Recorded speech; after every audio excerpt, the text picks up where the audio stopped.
der Abt von Walchensee von Dahn. Das war Gregor Profundus von Walchensee der Abt. Der hat von aller Weisheit Wissenschaft gehabt. Sein Sternrohr sah allnächtig von seiner Zelle auf. Er kannte jedes Kräutlein und des Goldes Adernlauf.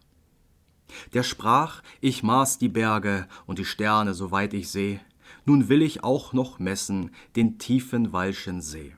Da sprach sein Prior Pius, noch niemand hat's vollbracht. Er soll der Mensch nicht messen, was Gott so tief gemacht. Da sprach der Klosterfischer, Herr Abt, das lasset sein.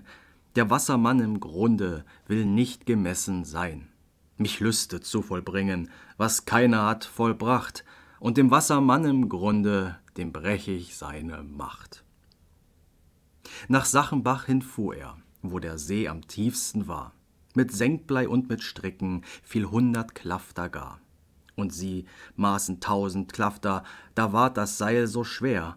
Herr Abt, rief da der Fischer, wir messen nimmermehr. Der Wassermann, er hängt sich schwer wie ein Berg ans Seil. Herr Abt, wir wollen's lassen und fahren nach Hause heil. Ich will dem Spuk nicht weichen, ihr Männer habt nicht bang, den dunklen Zauber brech ich mit hellem Glockenklang. Da winkt er mit dem Mantel, die Klürchenglocke scholl, das Seil war leicht und brausen und Schaum vom Grunde quoll.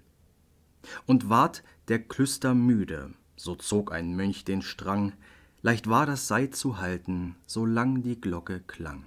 So maßen sie und maßen viel 100 Klafter fort, der Abend sank, der Abt rief, ich weiche nicht vom Ort.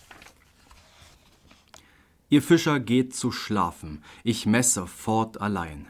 Werd's bis zum jüngsten Tage, gemessen muß es sein. Die Nacht fiel auf die Welle, da rief der Abt ans Land. Schon stößt das Blei auf Boden, doch geht mein Seil zu Rand. Rasch schneidet von dem Turme mir ab den Glockenstrang. Nur wenig bleibt zu messen und das Glockenseil ist lang. Und rasch verstummt die Glocke, ihr letzter Ton verhallt. Da erstarket in der Tiefe des Wassermanns Gewalt.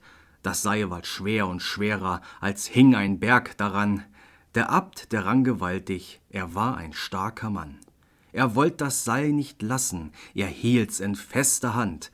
Da zog ihm in die Tiefe, wohl über des Schiffes Rand. Sein Leiche fiel man schwimmen, im Mondlicht ohne Ruh. Herauf, herab, allnächtig, sie steigt und sinket nun. Der Boden muß er suchen, den er nie erreichen mag. Er muß die Tiefe messen, bis auf den jüngsten Tag.